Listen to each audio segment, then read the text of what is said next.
The image is more important than how you arrive at it, in my mind. You have to arrive at a satisfactory process and end result, but still, it's the image. It's about the image. Robert von Sternberg is a distinguished career artist, photographer, university art educator, and philanthropist.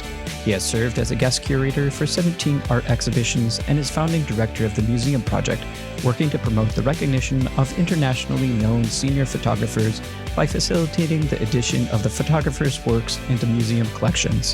His work can be found around the globe, from the Smithsonian Institute in Washington, D.C. to Bibliothèque Nationale in Paris. Von Sternberg's photographs are part of the current exhibition Field of Vision here at the Saginaw Art Museum. Listen in to learn more from this distinguished career photographer.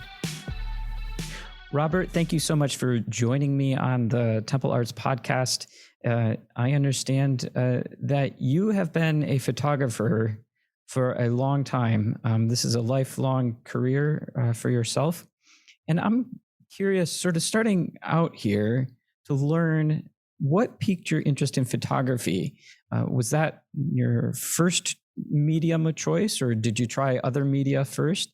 Can you describe that a little bit more? As a child, I drew with pencils, and in high school, I drew with colored pencils, and I took an art class in college where I learned how to render, and I'd had 8 units of drawing that was sort of an industrial design drawing. So I had that background, but I seriously picked up a camera when I was about 20 in college, and that was the end of drawing. What took me sometimes up to 6 weeks to render, I could do in a 60th of a second. And I don't know, that was it. So it captured you right off in terms of the speed. Did you find that when you were starting with photography versus some of that rendering, that the rendering helped in the process of seeing and viewing things before you took the photographs? I've always been particular about the inclusion of compositional elements in how you reference them spatially. Drawing, I think, is in design classes that I taught at the university level. I emphasize that subject matter is almost secondary to how you organize the spaces, that you can create a lot of drama and interest with only moderately interesting subject matter. And I think drawing helped me organize space photographically. Yeah, and so tell me a little bit more about that, because some of the subject matter that you have is of scenes or objects that appear in some ways common or accessible. For example, the photograph that we have in the exhibition here is a beach scene.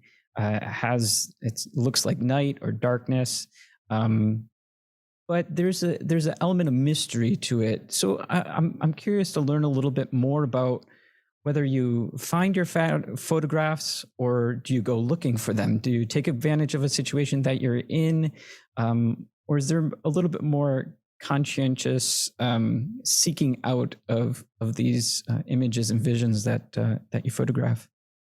Well, historically, I worked through high school and part of college at night,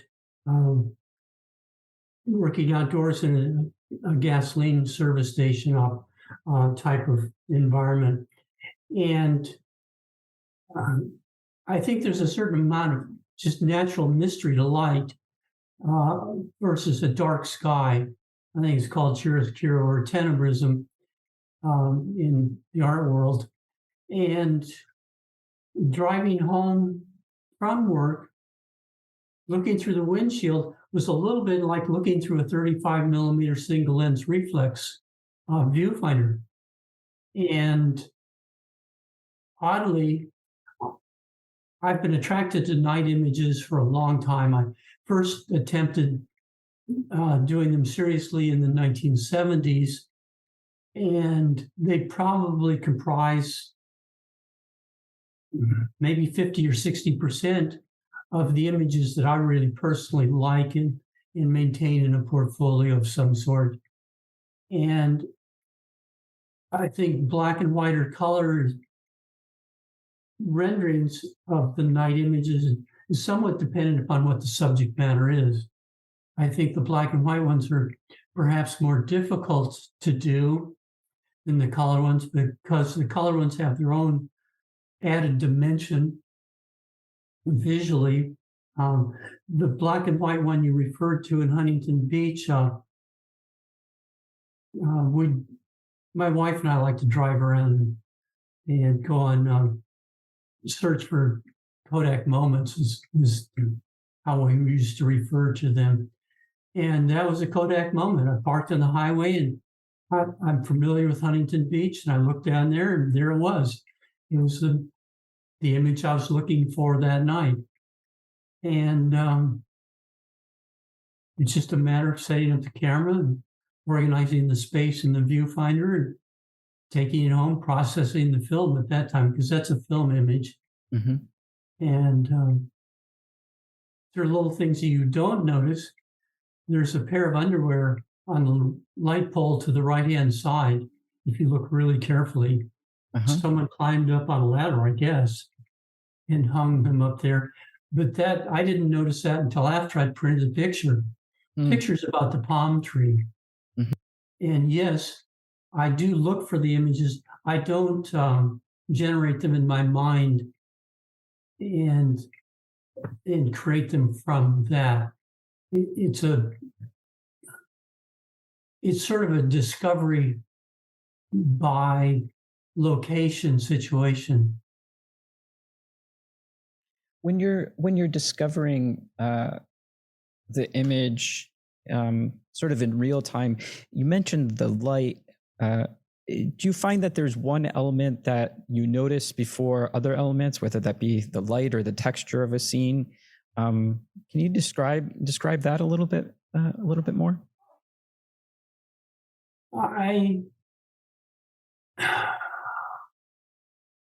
I think it's more of a Cartier-Bresson type moment where it appears in front of you. You've got a limited amount of time to respond to it, and it's either right or not right. The first thing that comes to mind as an example was an image I did in Morro Bay. The sun was down, and I had maybe 8 minutes worth of light before the scene totally changed. And I parked in the middle of the street on this little tiny side street, and my wife was in the car, and I said, "Move the car, if the police come by or someone needs." But I have to get over there and set up the tripod and create, the recording. And we've gone back to Morro Bay to that location many, many times because that's a 3-hour travel time from our home, and we like to vacation in that area. And so we've gone by that same location at the same time of day, same time of the year after year after year, and I've never seen that light again. So I think it's just luck of discovery. And if the elements come together and look right, and I can capture them on it was film, but on digital sensors, that's terrific. It's interesting to think about how a space can be the same space, but change based on that moment. And this may not be something that you're able to answer because you have been a photographer for so long. You've made this your life. But do you feel like you're able to see the world differently because you are photographing it? That you're able to observe things or the environment in a way that if you weren't a photographer, you'd continue on down the way? I would think it would be a combination of things. I've traveled a lot, Eastern, Western Europe, all of the countries except Albania. Scandinavia, the British Isles, Iceland, North Africa, um, Mexico, Australia, New Zealand, Taiwan, Singapore, blah, blah, blah. And every time you're there, it's a new experience, and you have to look to survive. Not walking into telephone poles and mailboxes, and you have to know where the grocery store is and how to buy gasoline. And that's all very visual, and each one is a learning experience. I think it's easier to see things when you're away from home. Um, a friend of mine knocked on Cartier-Bresson's door years and years and years ago, and he was invited in the house and stayed with him for a while. And Bresson said, it's really hard to photograph in your hometown because you don't see it anymore. You just exist and take care of all the things that are required for daily maintenance of your life. But when you travel, everything is novel. And I subscribe to that notion. Yeah, I think that's a interesting thought. That difference between being in the environments that we're used to versus being in a new environment, and how that changes. Shifting gears just a little bit, obviously your earlier work was done on film, but with the technological changes that we've seen recently with the advancement of digital cameras, I'd love to hear your comments on the way that the technology changes photography, or what you've seen in your time as a photographer, the differences that the tools for making photographs have, and what influence they have on photography. Well, initially, I shot black and white film as a primary interest. And I did some commercial work for I was on staff of a couple magazines, and they wanted color, so I shot color slides. I did not like the paper surface or the rendition of colors on the original color material that was printed. And so anything that would fall in my mind in the fine art category that I shot in black and white was because I didn't like color prints. And that may be very short-sighted, because I've seen beautiful color from the very beginning. And I always admired color, painters, printmakers. Color just was part of how I saw things, but didn't get involved in creating my own images in color until digital, because I love the paper stock and the way ink lays out on digital paper. And so I do almost no black and whites now. And I've been doing color since 2004, and just delighted by the transition to digital. Yeah, it's really interesting to hear that perspective, and the way that your preferences for not only the black and white, but the papers that it's being made on.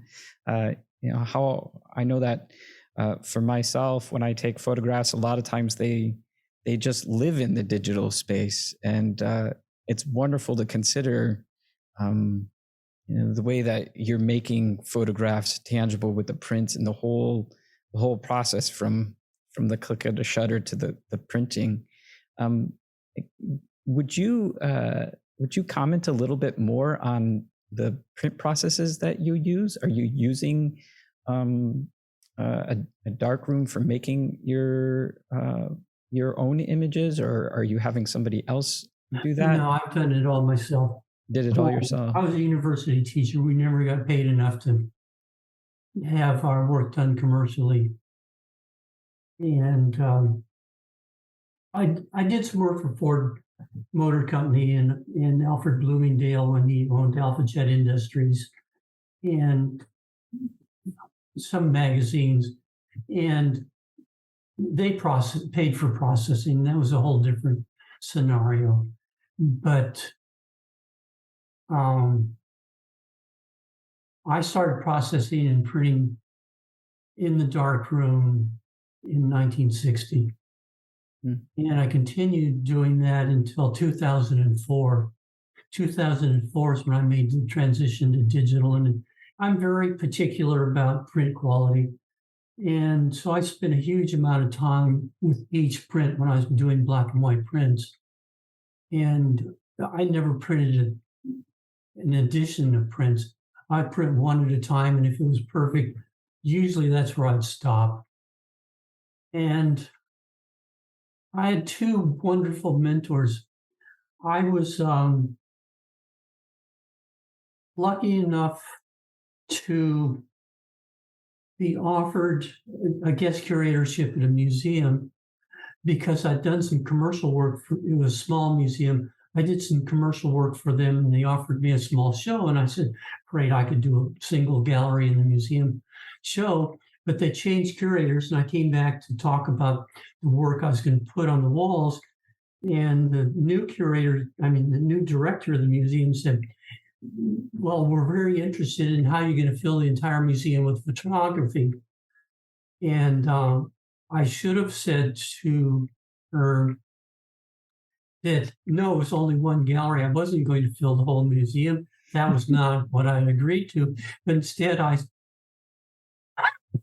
egotistically saw it as an opportunity. And since I had 9 months to put together a show, I gathered people that they knew of each other, but had never met each other. And they were all the majors of fine art photography in the Los Angeles region. Robert Heineken, Todd Walker, Jerry McMillan, Ed Boucher, Edmund Teskey, a fairly big list. And we had a great show. During that, I became good friends with Todd Walker, and he was doing gum bichromate prints and platinum prints and everything that was non-silver he had mastered. And I got very interested in combining images, and he taught me how to gum bichromate print. And that made my career go from teaching in a junior college to teaching in a university and having a part-time position teaching non-silver processing at UCLA. And that was a totally different aspect. I could apply color to papers that I enjoyed, and it had a softness, and the images were not documents. They were combinations of images that I found in magazines, and they were very successful. I stopped doing them when I read that ammonium dichromate causes pancreatic cancer, and that where we live, we're in a septic system, and I was flushing all that down into our septic system. And I thought, I'm young, I'm healthy, time to stop doing this. So I learned a lot of things from Todd Walker, but I went back to just silver gelatin prints until I was platinum printing, which is heavy metals, but I was doing it in someone else's lab. And I was interested in someone's work who worked at Calumet Photo in, West Hollywood. I went to see what he had on the wall. And after I walked around, and he knew about my work, and so I looked at his, and we were having this chit chat, and he handed me a business card. And I looked at it, and it was a 5x7, and I said, why on earth would anyone platinum print a business card? Time consuming, expensive. You do them one at a time. It's a nightmare. He said, that's not platinum. I said, well, what is it? He said, it's digital. And I laughed and I said, what do you mean it's digital? And he said, call him. So he lived, his name was Philip Bart. He lived in Pasadena. I live in West Malibu. It's an hour and a half drive. I called him up, told him who I knew, what I'd seen, and then I had his business card. He said, well, I don't print, I've got commercial accounts, I've got a gallery that represents my work. I print for some friends, but I don't really do new people. And I said, no, I was just curious. He said, look, get some film scanned at A&I in Santa Monica and meet me at the house at 9:00 on such and such a day. And I said, okay. So I did that, and I left at 6:30 in the morning because at 8:00 in the morning, driving to Pasadena, you could walk on your hands backwards faster than you can drive. So it took me a couple, 2.5 hours to get there, and I got there. He said, look, I'll give you a couple hours. And so he scans my negative because he wasn't real happy with the scans they'd done at A&I. And he had a ScanMate 11,000 wet drum scanner. And he printed my first print, and it was with matte ink on a Hannah Mule museum rag. And I just was beside myself. So long and short of it, I called my wife. That was a little after 9 in the morning. And I called my wife at 6 in the evening and said, I'm not going to be home for dinner. We've got a new friend. And Phil Bard mentored me in digital. And I'm so appreciative to the man. He's patient. I call him on the phone. He lives in Portland, Oregon now. He owned something called Cirrus Digital Imaging for quite a few years before he retired. And he's always solved my problems for me that I can't get done by Adobe and I can't get done by Apple. And at any rate, I think I'm a pretty good printer, and I owe much of that to him. And so, no, I'm studio set up to scan my own images now and from film. And I print my own images unless they're mural size. And that's kind of my darkroom to digital story. Well, that's a fantastic story. It's so interesting to learn the way that you've shown a willingness to adopt the change from one thing to the next. It's really, really very, very cool, very inspiring. Well, the image is more important than how you arrive at it, in my mind. You have to arrive at a satisfactory process and end result, but still, it's the image. It's about the image. I have a dear close friend that I've known since the middle 1960s, and he is a dedicated film and silver gelatin printer. He shoots digital, but he claims that there's nothing like a silver gelatin print. I don't agree. I think digital images done, they match a certain style of image perfectly. There's just not a better product in my mind. I love my silver gelatin prints. And in galleries, they brought pretty good money.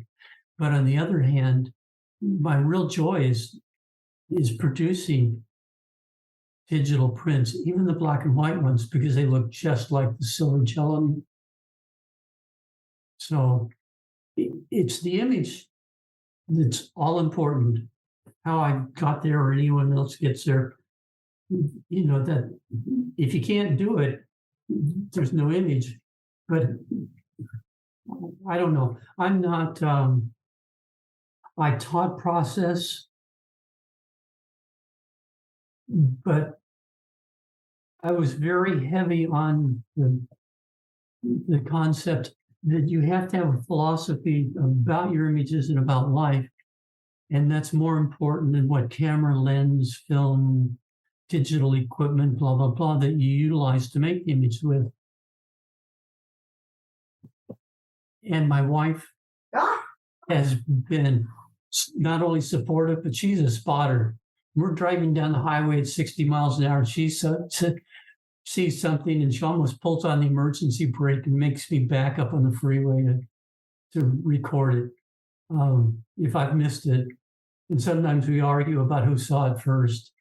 But she's helped me with the project in some ways that I couldn't have ever dreamed of coming up with, like the name for it. And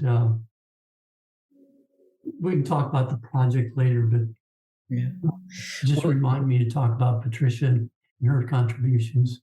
yeah, well, let's talk about that for a minute, because making photographs doesn't happen in isolation. And, as you described some of the influences that you had. So I think it would be rewarding to hear the way that photography has fit into your family life as well.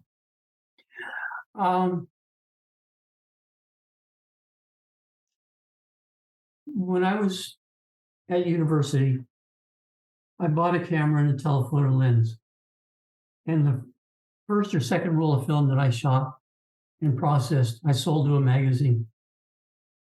And the publisher of the magazine asked me if I would consider doing, since I was going to school, if I would consider being a staff photographer, as a contributing staff photographer, not as a full salaried staff photographer, because he was very clear that my education was more important than picking up some sort of salary as a photographer. And so I was pretty established as a photographer by the time I was teaching in a community college. And I was going to teach a summer session at Cal State University at Fullerton. And my wife wanted to take the class. She had a degree from UCLA in fine art and design, and the class was full. It filled right away, and she went in and spoke to the department chair, I guess, and they said, "Why don't you just go over to the college where he teaches and ask if he'll add you to the class, because we're full. We can't do that. He can, but we can't." So she came to my classroom and asked if I'd add her to the class, and I asked if she was married, and she just looked at me like, "That's really an inappropriate question." And so I added her to the class, and we became close friends. And for 3 years, we were friends and began to date, and ultimately we got married. And she has an eye for everything. She can look at a house and it's 100 feet away and tell you it's a quarter of an inch unlevel. So she's fantastic with details. And she gets excited when I make pictures that are of interest to her. So she's super supportive. And, I would do the pictures anyway, with or without her, but she just makes it 1,000 times better. She sometimes doesn't like images that I like that have been successful. Sometimes she likes images that I don't, but gee whiz, we're two different people. But all in all, she likes traveling as much as I do, and she likes looking for things. It's a treasure hunt for both of us. Well, it sounds pretty fantastic to have a friend and partner like that, where you're able to work together and make that art in a tandem way. And so it's really quite beautiful to hear your description there of your relationship. If you could pass along maybe one life lesson from your career to aspiring photographers, whether they be hobbyists or looking to do fine art photography, um, is there a way that you could describe maybe a lesson that you've learned that you would want to pass along? Um, Probably, I would say that you have to understand the elements of design, um, and how to organize space and understand light. And it's important that you adhere your personal philosophy to your image making. And I think that's derived from a lifetime of experiences, no matter what age you're at. You're capable of making art. People say they can't, but that's not true. If you can buy your own clothes and order food off a menu, you're equipped to make visual decisions about life. If you can make visual decisions about who you're going to marry or who you want to date or what kind of car you want to drive or how you're going to wear a hat or what jewelry you want to own, then you can make photographs, paintings, drawings come to life for yourself. What you have to avoid is trying to emulate other people's success. You have to be true to your own vision, and that just takes time and effort. And you have to learn to know when things are trash worthy and when things are successful. And that's from reading books, going to motion picture theaters, new restaurants, traveling to locations where you're comfortable and uncomfortable, having arguments with whoever's around you, loving people around you, having a bank account that goes up and down like a yo-yo, whatever it takes just to have life experiences, that's what formulates your approach to life. And your visual approach to life is built in because we are visual. It's how we survive. Compared to dogs and other animals, we can't smell very well. We certainly can't hear very well. But we seem to be able to see okay. And without it, visuals don't mean anything. Well, Robert, thank you again so much for passing along your stories and sharing your work with the world. We are so grateful to have your photographs in our current exhibition here, and all the best to you as you continue on with your work.